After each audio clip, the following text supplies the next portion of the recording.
There's a World Cup final on Saturday, but I also think it might be more than the World Cup final. We are potentially looking at one of the biggest days in the history of rugby union as a whole, going right back to the time that William Webb Ellis didn't pick up a ball and didn't run with it, like all the way to now. One of the most consequential, interesting, exciting days in the sport's history is about to take place. A day that I genuinely think, when you come to write books on rugby in 50 years' time, people will talk about what happens on Saturday over and over again. It will come up in all of these books. I genuinely believe that's about to happen. Yeah, I think no matter what the result is here, because you've got two teams that, as I say, they are potentially about to write history here. You've got England, who were the first team to professionalise in women's rugby and to set up a full professional, well, semi-professional league and set the groundwork for what is seemingly a bulletproof team, has been for the last 3 years since they lost last a game, i.e. in the last World Cup final, looked like a bulletproof team. And that is because they've set the ground for like an incredible set of players. You know, they've got probably 50 plus players who could play in Rugby World Cups, who would do a good job, right? And now it is down to the final 23 there. As Hannah Botterman slightly too boldly said herself last week, when we play in training, we are training as the second best team in the world. Yeah. And like a lot of people would think that's arrogant, but also like that is just a confident team who back themselves to win the World Cup. I think it's also an arrogant team. Of course it is. There's also a level of that. Yeah. But like, does a level of that help you out, right? Yeah. Versus a Canada team who I think genuinely could be a team that we talk about for decades to come as one of the most influential and interesting teams across the entirety of the game, both men's and women's side of the game, right? So this Canada team play in a way that I've never seen before. They play with a speed that literally has never been achieved before. They play a style of rugby that is captivating and incredible to watch, and they have a level of talent from their team that is sensational. It is leading to a game that, even if this wasn't adorned by the baggage of being a World Cup final, would be mouth-watering. Yeah. And yet, you throw on top the fact that the title is here. This is the only thing these Red Roses players have fought about for 3 years. It's what the Canadians have been aiming for quite a long time still. This is it. This is the game. This is like the biggest game of women's rugby ever. This is one of the biggest games of rugby union in history. Yeah. And again, there's an argument that it is the game, isn't it, in rugby union history. Obviously, there's a lot of other World Cup finals that have taken place in both genders of the game. But regardless, you mentioned the speed of this Canadian team. So their ruck speed is kind of the big kind of selling point, I guess, for Canada at this World Cup. It has varied from highs of about 2.1 down to lows of about 2.7, 2.8. Yeah, 2.7, I believe, is the lowest. Seconds, ball they've had. seconds per average ruck. Yes. So that is unbelievable. So the fastest team in international men's rugby is Scotland, whose average ruck speed is about 3.2, right?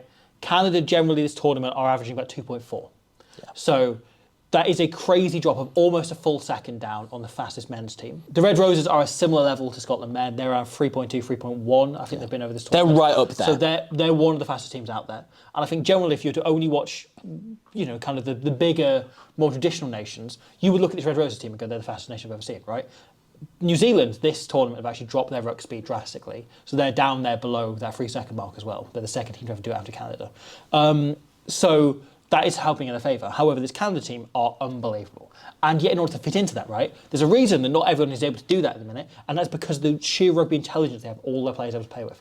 We see the likes of Menine as the tight head prop, coming in and playing as a first receiver, organising shapes outside her. Sophie de Goody obviously does this. She's a former fly half. She gets talked about, very rightly as like one of the greats of all time, which she's quickly like moving towards in terms of raw skill set. Right, like I'm not saying she's achieved whatever by now, but like in terms of ability to play with the ball, she is amongst the greatest forwards we've ever seen in this game.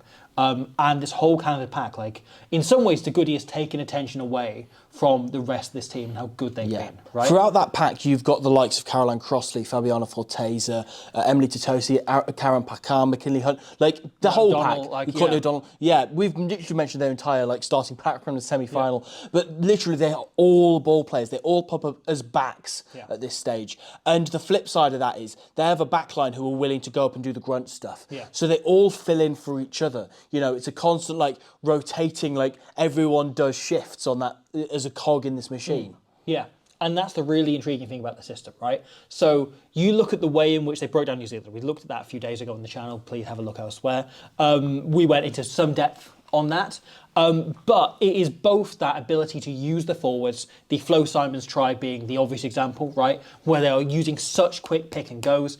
They get through 16 phases in 1 minute and 1 second. So they're averaging about 4 seconds per phase, not per ruck. Yeah. Like a men's team, 4 seconds per ruck in the 22 would be an outstandingly fast period of playing, right? Professional level. However, they are, between phases, including picking the ball up off the floor, popping it to the next person, them actually running, them taking the tackle, them getting to ground. And presenting it back. And it being played which again. so often they just release it and let it go, and then they can pick and go again. They are so unbelievably quick that it then sucks in defence and it sucks in players. However, if you look as well at the try that Asia Hogan-Rochester scored, who also this weekend could become the first non-binary gender fluid person to ever win the World Cup in, again, any version of rugby union, which is really cool. But their try is so well taken because it is just like a really, really smart bit of backline play. It has a couple of variations in there. It starts with a good maul to get them going forward, and then they just try and overload Stacey Walker as the key decision maker within the New Zealand backline, and it is essentially really simple. The move basically is hands down the line with 2 extra dummy runners in there, but Flo Simon's line is outstanding. She just hits a really good line which she waits late on. And it's one of these things that's really grown. Look at like Georgina Fredericks elsewhere in this competition from Australia, I think is like the star of this, right? But so often now, teams have got used to, defenders have got used to, that idea of if you are the dummy runner, you make yourself obvious and then they watch the person running the more subtle line. Flo Simons here doesn't run an obvious line. She kind of like changes last second and makes herself visible, and it causes Walker to kind of like stop and panic and wait up, right? And so what this means is, because Walker is the person their entire defence is set off, her and Brunt basically are at all times communicating and deciding, are we going for a drift? Are we going hard in? Are we going for like a passive like push up? Or are we going for a hard drift across, right? They're deciding this in real time. Watch Portia Woodman-Whitcliffe here. If you just zoom in on her, right, you can see her in terms of what she's doing, because she isn't yet involved, she doesn't yet have anyone in her face. She changes her decision, what she's looking at 3 times. Because this Canadian picture shifts, because they're targeting Walker, and basically they're trying to make Walker make a decision as late as possible. And allow then them to get on her outside because she hasn't made a decision yet. So they get it to Tessier. She has 2 options. She can hit Shell, or she can go way over the top to Hogan-Rochester. She throws the pass, and in the end you have a couple of defenders scramble across. Renee Holmes gets palmed off with some ease, and Hogan-Rochester scores in the corner. It's really simple. They then run the same play again shortly afterwards. The next time they get into this position, they run exactly the same play, looking to go wide, but this time they hit Shell on the inside ball, and if she'd been able to free her hands, that's another try for Hogan-Rochester because they have a little bit of variation in that play. And every one of Canada's players has at least 3 or 4 options they can go to. They could potentially hit Flo Simons on that line. They could hit Shell. They could go over the top to Hogan-Rochester. Tessier could even carry herself. They've probably got kicking options available within that, right? That everything in their play gives their players options in terms of what they can do. So therefore, they're not afraid to call the same play twice in a row, right? That they're thinking, okay, but we can vary it up and we can change the picture that they're looking at. Yeah, and that's a product of them creating more and more space. So, essentially, you think in rugby there is always a right and a wrong decision that you can make on each phase. It's not necessarily true. Like, there can be multiple if there's loads of space. However, if there's no space, sometimes the right option is to just not do anything special, just take the ball in and just reset and go again and find another way of creating this space. And because their ruck speed is so quick and they have so many ball players who can do all of these things, who are so mouldable into their attack, it means more of these options are possible, You're right about that Simons try, that like in theory Canada could take 2 or 3 options here and still at least make a bit of a good carry and score off this, because it's not like 50 metres out, they have to make 4 metres to score this try. That is a product of, I say, like we often talk about teams who play 1-3-1, 1-3-2-2, all these forward shapes, and that's just basically, for anyone who doesn't watch much rugby, that's how they distribute their forwards about the parks. Like 1-3-2-2, for instance, would mean there's 1 there on that wing, 3 in the middle, a group of 2, and then another group of 2. Are there 8 forwards? Biggest, heaviest, like carrying most powerful players in wider positions, right? Yeah. So they're not being sent into like 5 defenders, they're being sent into 1 or 2 in a wider position to use pace and explosiveness more. Yes, and so you can potentially put some of your bigger carriers against some of the smaller tacklers, the lighter tacklers in the opposition England do team. run this very Yes. Which we'll come on to, because a lot of teams use that as kind of a guide, right? And then they're happy to break formation when they're on the front foot and they've got a bit of quick ball, right? Which is what the Red Roses do. Yes, 100%. Whereas what Canada do is they use traditional rugby positioning as a guide. Yeah. You know, Taylor Perry is the fly half here ideally, but if not, then it's fine. Yeah. You can have Dalika Menin, who is ideally in that prop position as a hard carrier, but it's fine if she comes in as the fly half instead. Alicia Corrigan ideally would be on the right wing, but if there's a load of space and we're on the front foot, she could come round and score a try like this. She can come as the number 8 and be the secondary carrier. Yeah, exactly. And there's so much of that. Whereas England, on the other hand, very different proposition, because I don't think enough I've ever seen a rugby team who are better at the traditional roles of rugby players in their positions than this England team are. You know, they have got front row forwards who are strong, who will push you forward. They've got second row forwards who are tall, that will win line-out ball and are good at the set piece, you know. They've got a scrum half who gets loads of assists. They've got a 10 who's a brilliant kicker. They've got wingers who are really fast and good at finishing tries. If you were to boil down what each position is meant to be good at on a rugby pitch, you look at every single player in this England team and you go, they are brilliant at what they do. Oh, the interesting thing with that England team, right, is we have seen them, for me, a little bit devolve over the course of this year. That they had built out, in the lead up to 2022, a really rounded game. They then got into knockouts and they leant back on their maul and they made the game much more simplistic. And it felt then, after that World Cup, John Mitchell comes in as head coach, replacing Simon Middleton. And he does a brilliant job, and he builds them out to have a complete game. And it's something Lou Meadows, the attack coach, did a brilliant job of, is using the kicking game more. Yeah. Of using that to try and engage defences and try and create more space and open more space, and looking at short kicks and grubbers and chips and so on, as well as like longer clearances.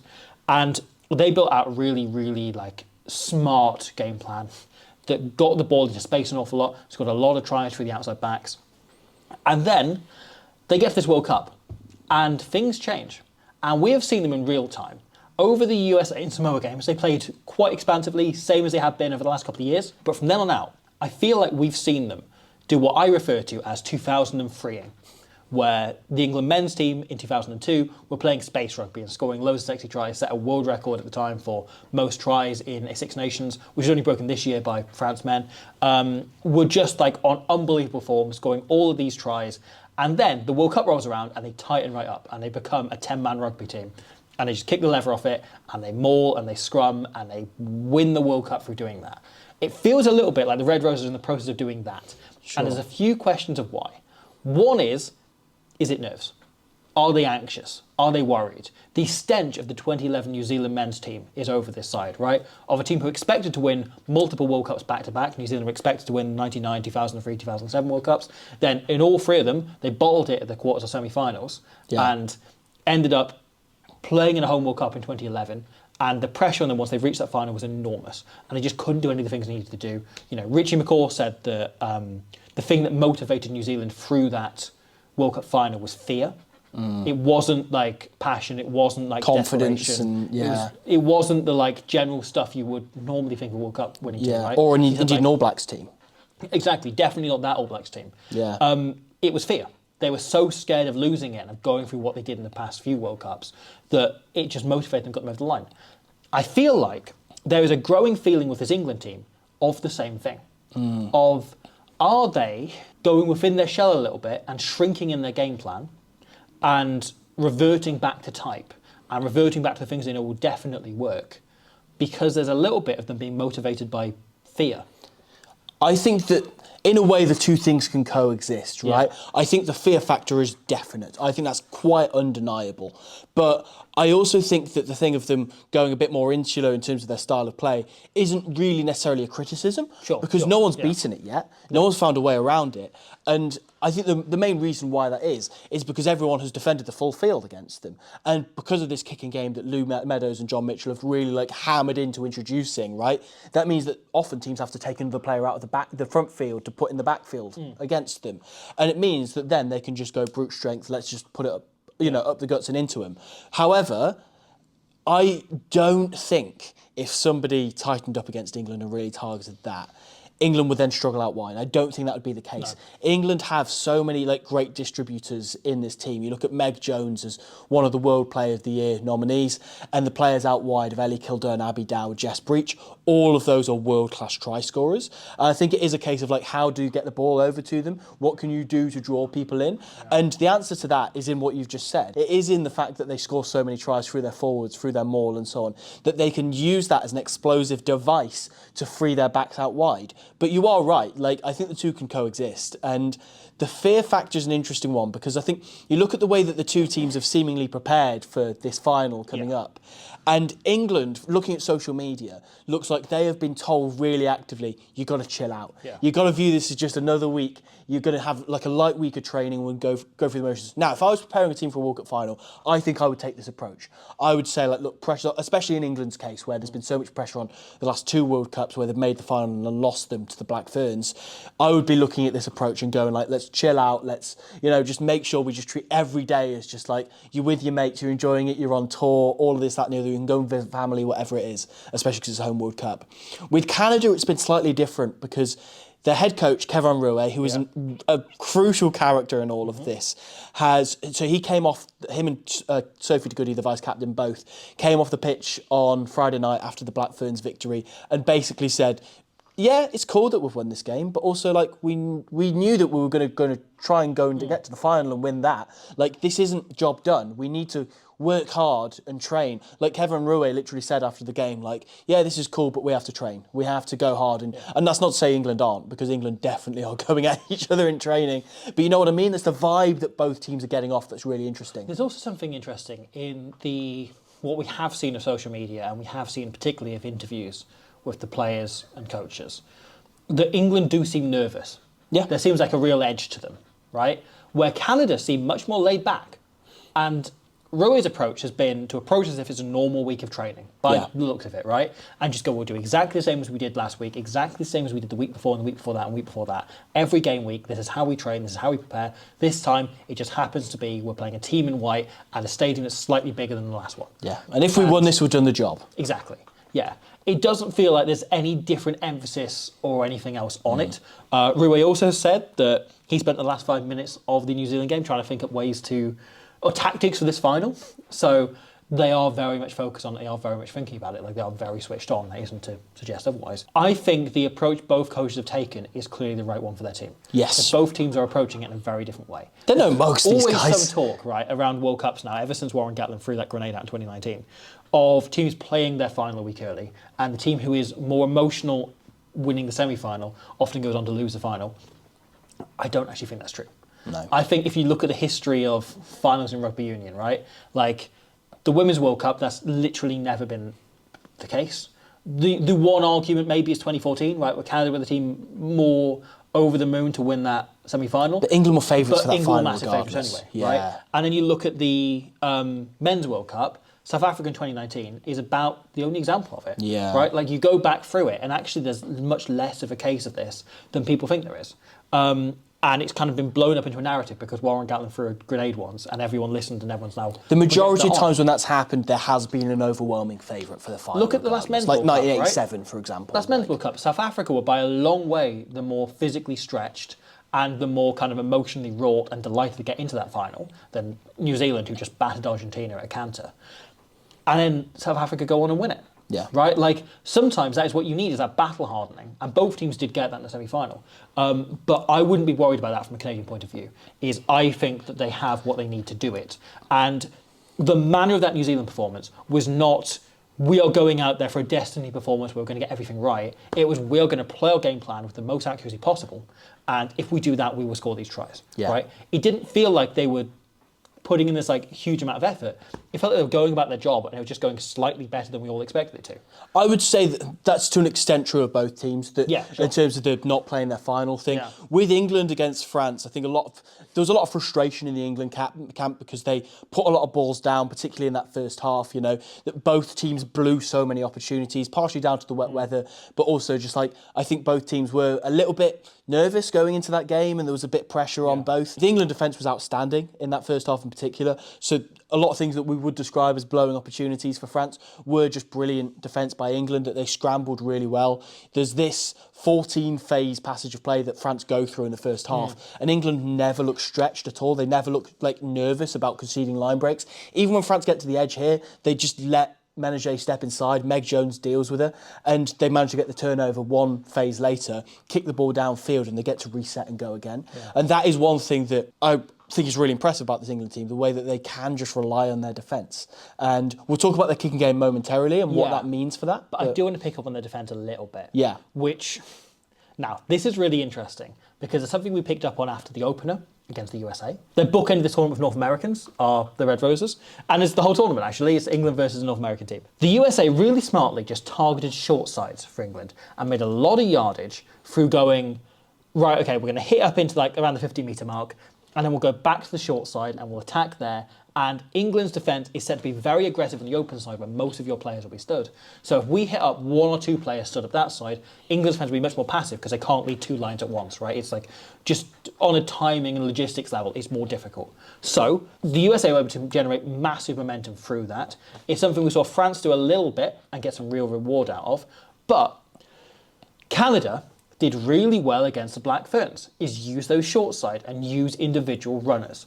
And it's something that this team identifies so well. And you look at the Alex Tessier try, which we went into more detail in the main video over on the the channel elsewhere. But it is Sophie Goody last second spotting that New Zealand are numbers short on that side. So wrapping around, bringing forwards with her, and they create an overlap. Hogan Rochester goes right down to the 5-metre line. They recycle and score a couple of phases later. This is what Canada do, is they look in real time and they have players throughout that team, including in their pack, who can identify these chances in real time, right? And spot, okay, the only players they've got over there are, Talling and Meg Jones. So therefore, we've got a real chance to get outside them. We can bring someone else round and just put multiple carries on Meg Jones so that, she doesn't know who to take and we potentially get an offload in, right?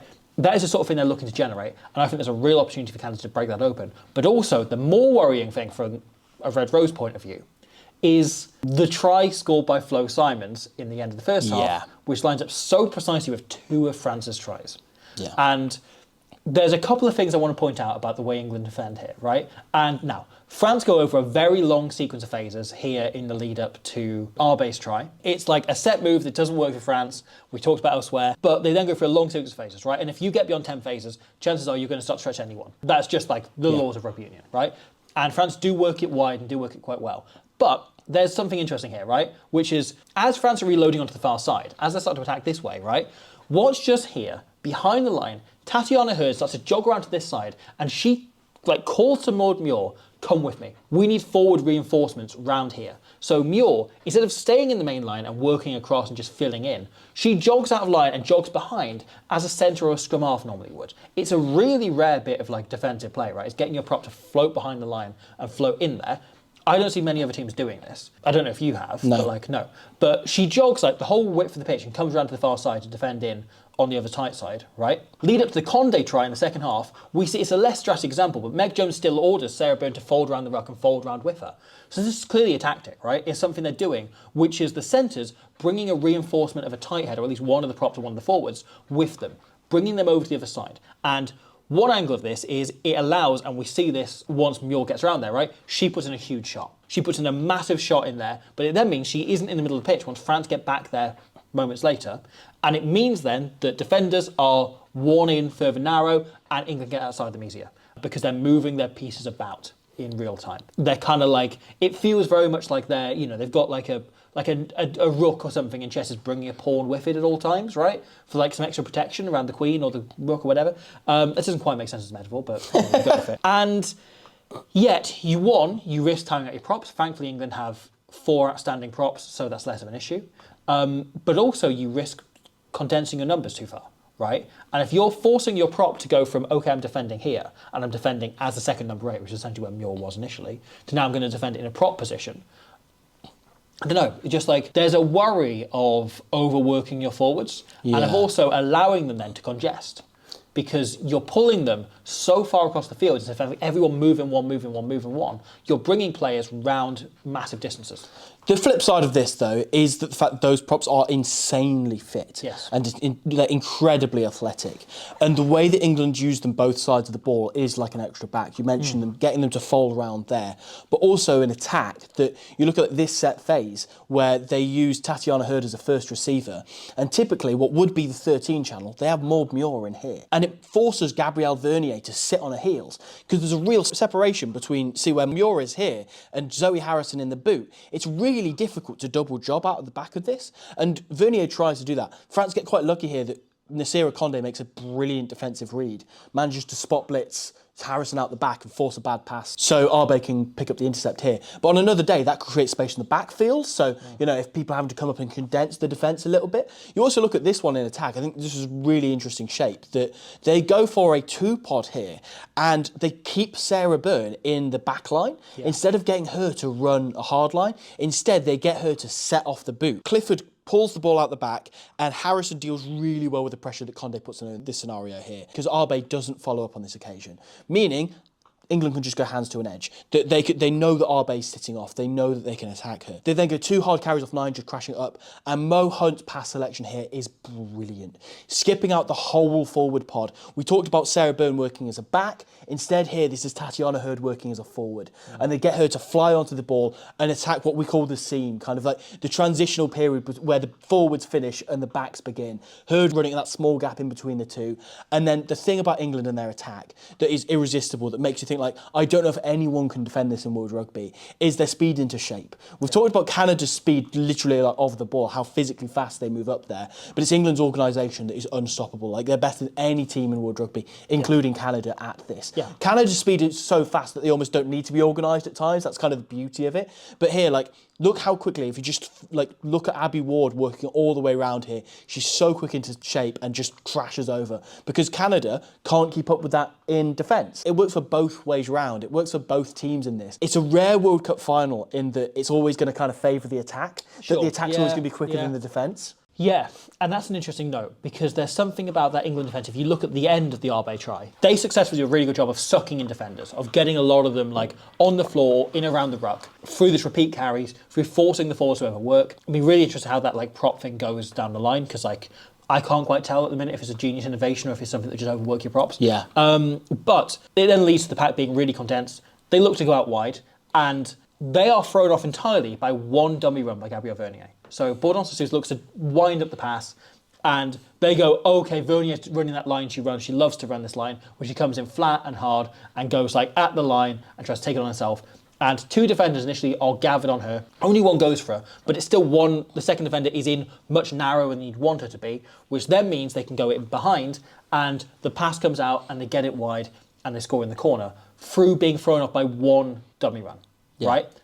Every single player in that Canada team can run that dummy line. Yeah. We talked about Flo Simons, but like we see Sophie de Goody run that line. We see, you look at the Alex Tessier try. McKinley Hunt loves that line. Yeah, you've got Forteza running it in the lead up to like one try. You've got everyone running it. So suddenly, right, if Rouet's going, look at this, when we throw it wide, they are throwing 2 defenders in to watch one dummy run. Suddenly, you open it up. You compare that try to the Flo Simons try, they are almost identical in terms of the way that France go through pick and go after pick and go and phase around the ruck, and eventually throw it wide and score in the corner. It's exactly the same as what Canada do. Same as the Nasira Condé try at the end of the game as well. They do a very really similar thing. And this time, Gabrielle Vernier sitting in at 10. Holly Aitchison just gets caught a little bit tight on this. Escudero runs almost the same line that Vernier does, kind of breaks off from a forward pod so that she can run that line, just adapts last second. Again, there's no reason why Canada can't be doing this. Get into that shape, get into that eye line, force someone to come in and watch you from outside, which then creates a bit of a disconnect that you can then exploit. Yeah. And they get on the outside of Aitchison, who granted hasn't played much rugby at 12 in the last sort of 12 to 18 months, so that's maybe a part of this. But again, she is cover for that position alongside Helena Rowland on the weekend. So the other aspect of this is, of course, them putting Helena Rowland in that number 23 jersey, because she has been one of the most reliable players in this Red Roses team for a long, long time now. So she covers everywhere in the back line, from fly half to wing and fullback, centres as well, so she covers everywhere other than 9, but they've got Lucy Packer who can cover that, who is a brilliant player as well off the bench, who's a great passer and kicker of the ball. Again, very reliable. But with this, I have a feeling they're trying to anticipate a little bit of a kicking contest, that might be an area they want to lean into. We mentioned earlier that they really like set piece. They love to scrummage, they love to maul. That's kind of the area of their game that they have most kind of dominated in women's rugby, is the maul, that they are the team, the mauling team in the whole sport, right? And so the best way to put yourself in those positions is by employing a good kicking game. Now, I'm really interested to see what this is going to mean for both teams. So obviously, Canada played on the Friday night last week for the semi-final. England played on the Saturday. Kevin Rouet went to the game for England versus France. He didn't watch it on his telly. He went to the game. And I have a feeling a part of that was because he wanted to watch the mechanics of the England back three. Because you can see that from the box. You can't necessarily see that on television because you don't have all the angles for that. So I wonder if that's an area of the game that he's looking to also introduce. There's this example here where France last week, through Carla Albez, go for a crossfield bomb, and Jess Breach doesn't get under it. It's a difficult one because it's in theory not Jess Breaches to take, because you want ideally to have coming from behind. Yeah, Kildun come from behind, come onto the ball to take or this. Or a 10 covering. Exactly. But in this scenario, obviously Jess Breach is under the ball and she doesn't put her name on it and doesn't take it. They drop it, France regain it and pump it downfield, get the 50-22 through Arbez. This is probably the kind of kick that Canada are going to look to try and use to exploit. Do you think? I think this is going to be a part of it, yeah. Okay. Because Canada haven't kicked like that. No. Generally. They have kicked long, and they've kicked tactically, and they've kicked for the opposition to kick back out of their own half. And they haven't really kicked contestably at all. No. I don't think Peltier's hung a box kick yet in this tournament. I don't think she has. Olivia Rapps has put a couple of rollers in. Peltier's obviously put a couple of clearances in. But I don't think there's been a contestable bomb. No. And there's been very few, I can't remember any off 10 as well. So that becomes an interesting note in this, is that they don't really play like that. And conversely, that then opens up a weakness in their own backfield. Because I think if there is one weakness this Canadian team, if I'm pulling it, if I'm really looking, it is the fact that neither of their wingers are particularly good under the high ball. Yeah. And Julie Shaw hasn't really been tested in the high ball in this tournament as well. AJ Hogan-Rochester, outstanding with the ball in hand. Yeah. Outstanding defensively, positioning tactically, superb, right? But almost always defends quite tight to the line. Yeah. Defends a few metres behind the main line. Doesn't really drop back. They play with a very light backfield because they're banking on teams not hanging, not waiting for that, right? Corrigan is a bit more anticipatory, like does hang back a little bit more, does kind of cover as a fullback a little bit more. But it just it opens up a little bit of space if you can target that and potentially put a few bombs on those two wings for England, because the handful of times that the Black Ferns really got going forward, it was because they targeted that kicking game, because they put pressure on them. Yeah. With all of this in mind as well, so there is one key ingredient. So if you think back to the 2017 Rugby World Cup Final, the narrative of this is England went in at half-time ahead. They felt confident. We're playing the way we like to play, and we've got to do it for 40 more minutes. The Black Ferns went in at half-time and changed their tactics entirely. They brought out a kicking game that they hadn't used all World Cup cycle, and it blew England away. England didn't know how to deal with it. New Zealand come back, win the game, lift the World Cup. England also critically, Nolly Waterman got injured in the lead-up. They moved Emily Scarrett to full-back. No one had worn that 15 jersey other than Waterman for 2 years. So, with this in mind, there is a subplot that this is why I think Canada might ever so slightly try and target this specific wing, and specifically with this kind of kick, right? And that is because they have brought in for this World Cup as their defence coach, Alex Osterberry. Yes. For anybody unaware, Alex Osterberry is the head coach of Saracens women's team, who's been really successful, gotten to a few PWR finals, and they've been a really consistent team in the Premiership Women's Rugby for the last sort of few years, really, for a long time. And the thing about this is, there are a handful of players in this England team that Alex Osterberry knows the strengths and weaknesses of inside out. Yes. Kelsey Clifford at Saracens, Rosie Galligan at Saracens, both of them on the bench, and the other one is Jess Breach on that left wing. Yeah. Jess Breach is a world-class player with the ball in hand. When she has the ball, she is insanely fast, a brilliant finisher, and generally is positionally quite sound at the back as well when there's long kicks going on her. You mentioned what they've left now, right? But Hannah Bosserman and Ollie Aitchison, who were just talking about making that error, right? was at Saracens until last season, or season before, Yeah, and so as a primary defence coach, he will know inside out what Jess Breach's frailties in defence are. And a lot of people have criticised her tackling, and I understand that she falls off a few tackles. She's one of the kind of weaker tacklers in this England team, I suppose. From a Canadian perspective, that is something that you're going to look to target. But you also look at this one here. So they kick it over the defensive line. Jess Breach takes this one brilliantly, does really well. But as soon as she's tackled, because the England attack are backpedaling to get back on side and to support Breach, Champon then just goes, brilliant, I'm just going to counter-ruck you here. Meaning the ball comes slightly loose. Hunt has to play it before they're set. And as we say, England are usually so quick to set, but the French chase and defence is so strong here that suddenly Hunt has to throw an absolute rock to Zoe Harrison, who knocks it on. The French get the put into the scrum. So a really interesting point raised by a friend of the channel, the ever excellent Claire Thomas, who was superb on commentary on Friday night, on the Scrum 5 pod a few weeks back, right? Which is Kevin Roy very deliberately wanted his players that were going to play in the PWR to be playing as many clubs as possible so that they have as much info as they can on these England players. I believe everyone but Gloucester Hartpury has a Canadian in them. Yeah. So 9 of the 10 teams have a Canadian there, a member of this squad. So they have intel on all of these players. Every player in this England team pretty much has a Canadian who has played with them, who can feed back to Roy, to the entire coaching panel, right? Of course, it works the other way around, right? And individual England players will be able to go like, okay, I played Paige Farries, who isn't playing, but yeah, or whoever for years, and, I can work out this, that, the other. Fine. But it's really interesting because Canada do have a little bit of an upper hand in preparation. And the fact the Red Roses play so many more games, they play these kind of like higher, I guess, more televised with more angles. Like physically, you've got more angles to analyse and to look over from a Red Roses game, where it's filmed with like 20 cameras by the BBC, versus a lot of their home games having 2 or 3 cameras at them, right? So like a lot of that tape adds up for Canada, and they've got a lot more chance to look at this. And also, I don't want to get ahead of myself, but I don't think it'll be any surprise to say the Red Roses are expecting to play the Black Ferns in the final. Yeah. They've been doing most of their work on the Black Ferns.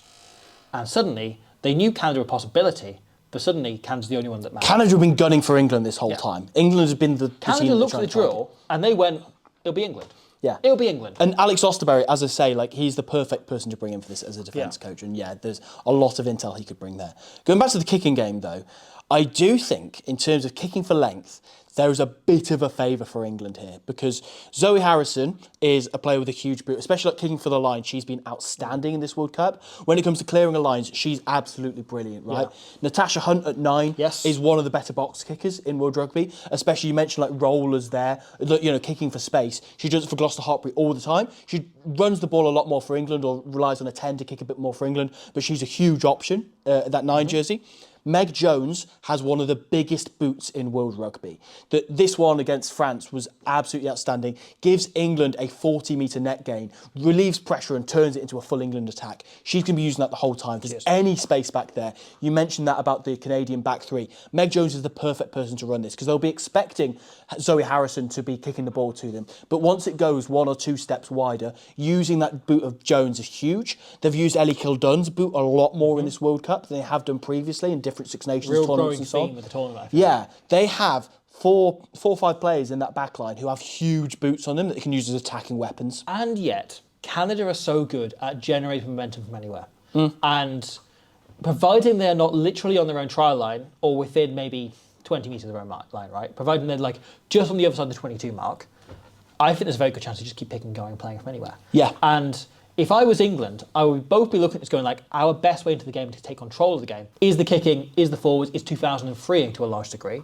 But also, do we want to give Canada possession? Yeah. Do we want to do that? Look what happened to New Zealand, right? When they played a smart kicking game and still allowed them ways back into the game by giving them the ball. That said, if you're Julia Schell at fullback, or you're Alex Tessier, you're Taylor Perry, somebody in the Canadian backfield, right? You've got the Meg Jones has just pumped it downfield. You're on your own 5 metre line. You've got sort of 5-10 seconds to clear the ball, right? You've got an option. You can either kick the ball to touch and give England a line out where they can launch that maul that is so insanely powerful, or you can kick it back to Ellie Kildun and have to defend her. You keep it and play. Yeah. You keep it and play. I think I'd chase. agree with that because you back your defence Yeah. and you go from there. And also, as I say, you don't want to give England lineouts. No. We saw it in the last World Cup final, right? If you give England lineouts, they will score dozens of points off them. Like it's a guarantee. Every game they play, there isn't a way of defending it. That is the one thing England have that I don't think Canada will have necessarily a counter for. However, Canada also have Julia Shell, also one of the best counter-attacking fullbacks in this tournament. That's the other side of it, right? Is if you've got any chance of running it, you run it. Yeah. And you keep the ball in hand and you allow yourself to play. And if you want to kick it afterwards, you allow Tessier or Perry to make that decision in a phase's time instead. We should, speaking of Tessier and Perry, pull out some of the stand-up players. Yes. Because, look, both sides are stacked with them. Hannah Bottoman, for me, has been... Yep.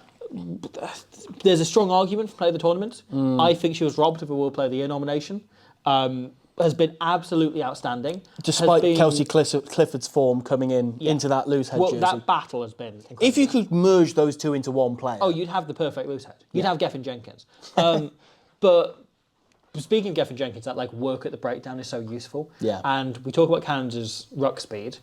I don't think you can physically slow it down in the way you'd expect and you'd want because they are that fast. But what helps is having the odd player.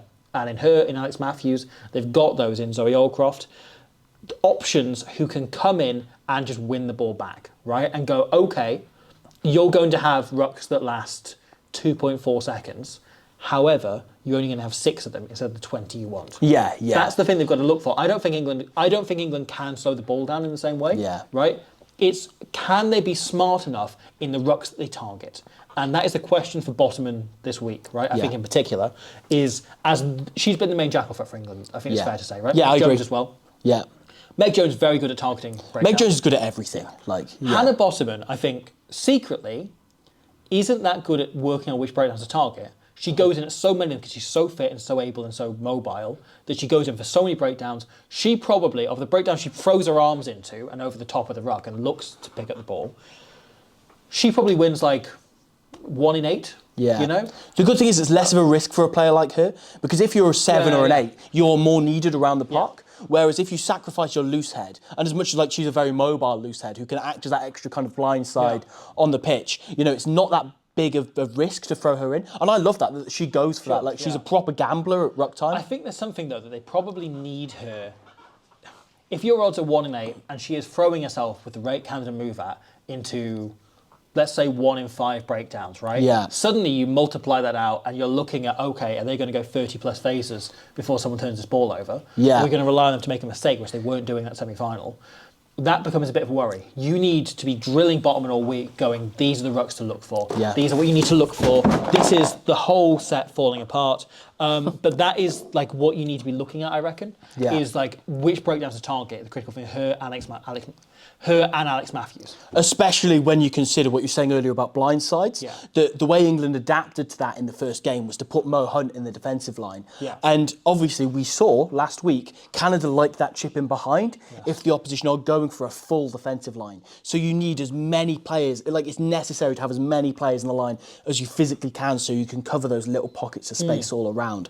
So Sarah Hunter is the England defence coach and she's been brilliant. She's done such a good job as defence coach. But with this ruck speed, there is she can't have prepared England for this to happen because the team that they need to play against doesn't exist. Yeah. Without calling in Leinster's first men's 15 and going full contact against them, in the last minute when they're preparing for their first URC game this weekend, they can't have done anything to prepare for this.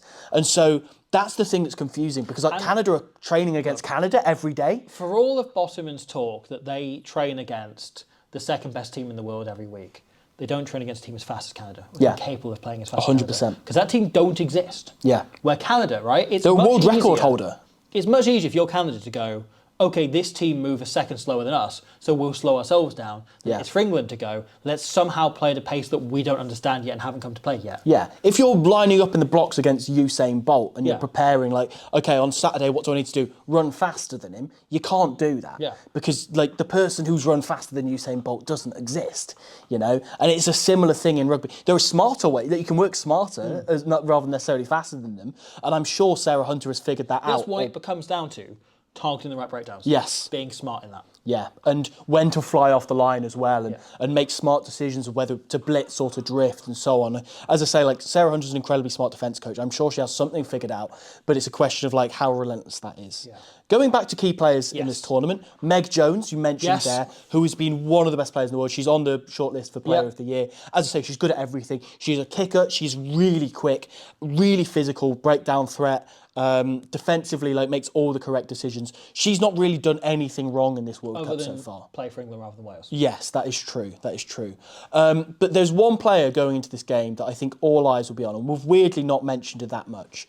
So, yes, your T-shirt points out a certain player by the name of Sophie de Goty. The real name's Sophie de Goody. A genetically engineered perfect rugby player. Both of her parents were Canada captains back in the 1980s and 1990s.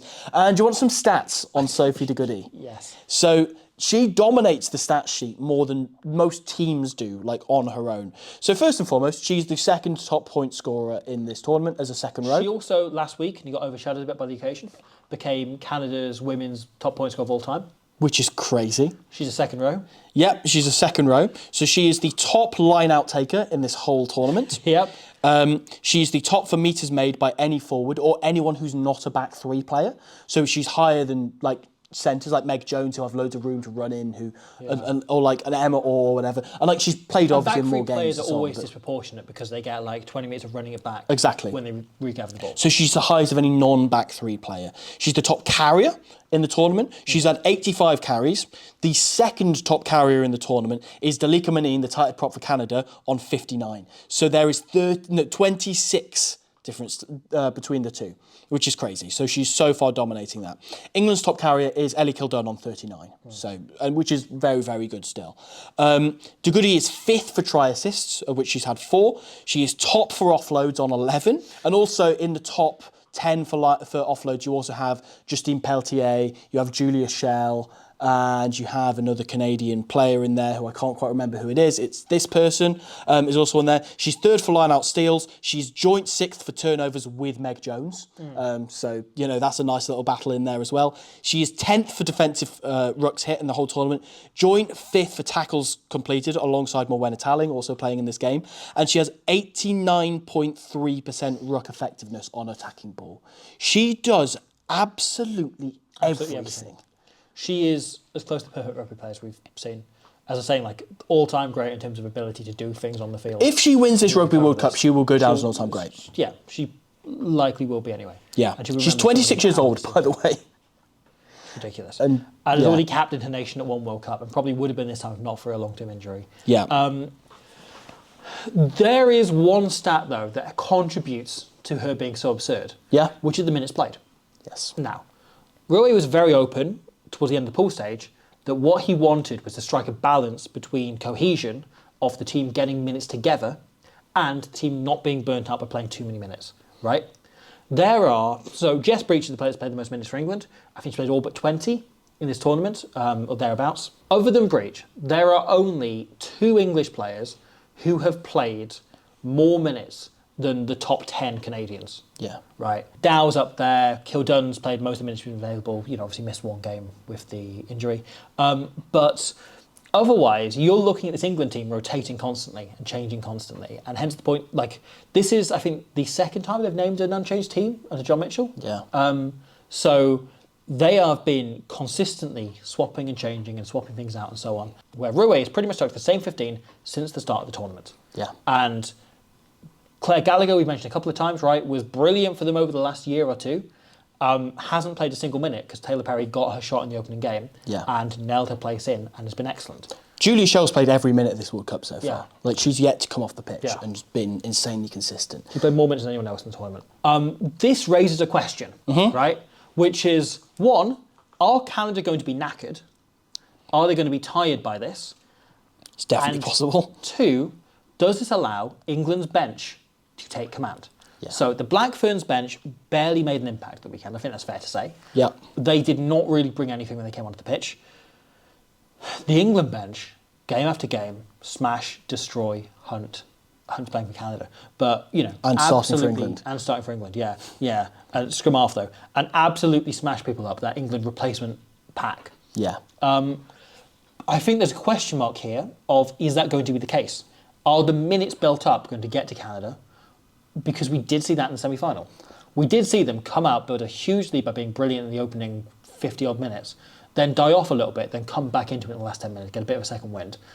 I think there's a very good chance that we see England's bench roll on, and Canada may need a lead that they can sit on if they're to win this game. That forward pack in particular, Clifford, Atkin-Davis, Byrne, Galligan, Fayanati. Yeah. Those are all gnarly ball carriers. And more importantly, great at set piece. Yeah. Galligan is a proper line-out lock who's also really good around the park.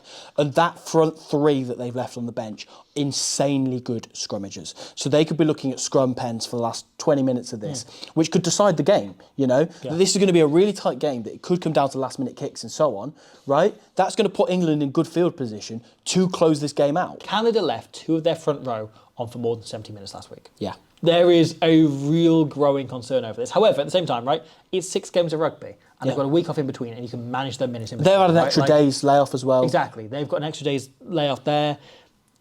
You've also got the question, right, if you can easily go, they play 50 more minutes of high-intensity rugby. Yeah, but can you make up for that by not putting them in a training session during the week, right, that no one sees? Sure. So that becomes the other side of this. But I don't know, man. There's like a little bit more strain on Canada. And my gut feeling says they need to try and build a similar lead to New Zealand if they're going to win this game in that first half. Agreed. The New Zealand game rather than to New Yeah. themselves. Another player that I think we really need to talk about is the top tackler in the whole tournament, Sadia Kabeya, Yes. if someone not mentioned. She's made 90 tackles in this tournament. She is relentless. She's one of those players that you look at, if you're a fan of the men's game, similar to Tom Curry in that England 7 jersey, who doesn't get tired. That she will just get up and she'll make another tackle. Yeah. And the thing that the stats there don't account for is how quick she gets off the line. And in terms of stopping Canada from getting this quick ball, I don't think there's anything that can like counter that more than line speed. We mentioned that like they're going to try and attack the breakdown, and there's only so much they can do in that area. But line speed that Sadia Kabeya brings honestly will make so much difference. If you can catch them behind the gain line, they will have to reset. And don't get me wrong, Canada are the best team at doing that. But again, it will put England in such a good position. She's also worked on her stuff with the ball an awful lot as well in terms of the link play and just getting to those wide channels and being used as an edge forward. Something I know she was like very much challenged with the England team was their system wanted to use her and Packer as the 2-7s as edge forwards more, so something she's really developed in this last year. She's been absolutely outstanding. Yeah. She is one of the best rugby players in I was going to say in the country, in the world. Yeah. Important stat about this as well. Do you know who the top player for turnovers conceded in the whole tournament is? It's going to be a Canadian, isn't it? It's Justine Peltier. Really? Because she carries so much ball in herself. She loves to dart around the breakdowns. And don't get me wrong, more often than not, it means her finding room. But she's the most turned over player. So she won't always look after the ball. It's the nature of a 9 who darts a lot and takes a lot of 50-50 chances. And the 50 is a line break and leading to tries and all the brilliant things. Or just keeping the pace up. The other 50 is losing the ball. So that is something that England will really go after in this game. On the flip side of her, you've got Mo Hunt. So Peltier and Mo Hunt both on 8 assists each for try assists, which is crazy. And that's such a good battle that they're both 9s who really like to kind of like take the game to the opposition. And I'm really excited to see that battle. Speaking of assists, line break assists, Taylor Perry and Alex Tessier, 8 each. So they're topping that, which is absolutely outstanding. Meg Jones on 7 as well, as is Peltier. And Flo Simons on 5. So there are players throughout this Canadian team that can set up line breaks. The other interesting thing, I mentioned about De Goody being top for offloads and Canada having loads of players in that top 10 for offloads. Something that tells you so much about the difference in how these two teams play. Do you want to know who the top English offloader is?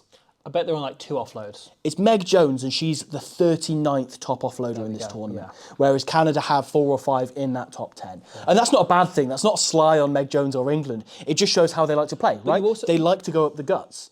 You also look at how well France were able to get outside them around the halfway line, through those offloads, through building some metres, then going to width. Yeah. And again, I think Canada are set up to do all the things France did that got outside them, but with greatly more accuracy. Yeah. And that's it with England as well. Like, they like to keep the ball. They don't like to throw anything daft. You know, they only throw an offload if it's on. That's clearly part of Lou Meadows' philosophies. We back our attack. We back our phase play. We back that if we get tackled, it's fine. We'll go again. We'll go down a short side and we'll see if we can score. So, this is where it gets interesting. Yeah. Okay. I think if Canada win this, this is one of the great moments in rugby history. Yeah. If the Red Roses win it, it's still a huge moment. Absolutely. The Canada doing this would be monumental. Yes. There are already, I know for a fact, top tier 1 men's teams looking at this Canadian style of play and going, can we do this? Yeah. Can we apply this? And I bet that's happening worldwide all over the place. And it's something I want to get into probably after the tournament is like, is this going to change the way rugby's played? I think there's a very good chance it will. And if it wins the World Cup, right, I know there's teams looking at this and going like, we need to know if this can overcome a power game in that Red Roses side before we implement it ourselves and rush it into production, as it were. That's a really interesting subplot of this. It's like a tactical knock-on because there's going to be huge amounts of it over the next decade, potentially. Like, this could be one of the truly, like, revolutionary teams, like the 2015 All Blacks. Like, you know, you go back to, like, 70s Wales, like the 2019 Springboks, like, teams that are truly innovative and truly change things. This team could be up there. Yeah.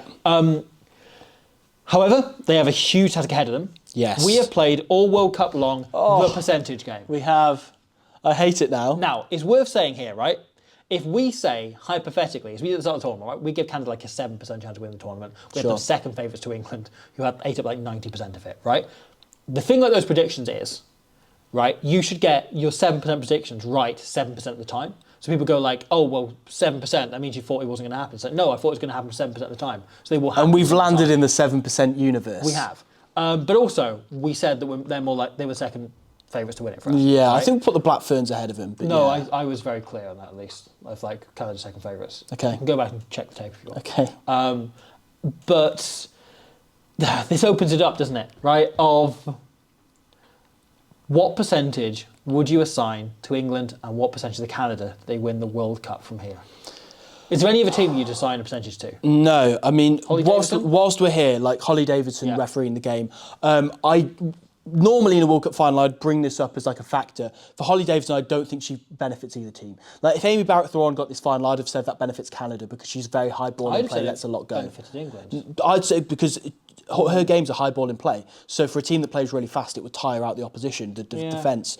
She favours a good fast attack.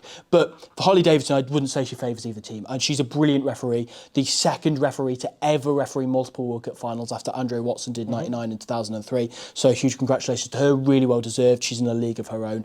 Brilliant referee. But back to the question, that was me trying to avoid it. So, it's absolutely horrendous. I genuinely can't separate this because in my head, like my instinct is like, I think Canada are going to do it.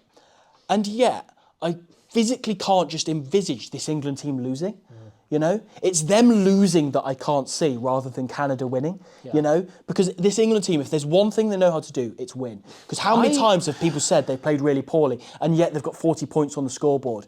You know, I think if either team won this game by 20 points, I kind of would get it. Yeah.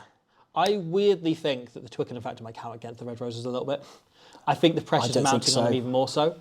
I feel like if it's a neutral location, they'd be more likely to just go like, well, we just win it, it's a normal game. But now they're a bit like, oh, this is our destiny day, this is the day we remember for the rest of our lives. It's supposed to be the best day of our lives. It could work in either direction, couldn't it? Yeah, I can see it working both directions. I'm genuinely 50-50 at this point. I'm sorry I'm on the fence. I would go 60-40 to England or 55-45 to England. Okay, yeah. England favourites, but not by a huge amount. Yeah, okay. Maybe I'll go 51-49 because... 55-45. Okay, yeah. But because there would be a penalty shootout if I went on 50-50. Yeah. And England have slightly more kickers in the back line, although so Canada have some in the slot all forward of pack. them. Yeah, exactly. But the thing is, I think within that England like percentage, I think there's like a 20% chance they win this by a big margin.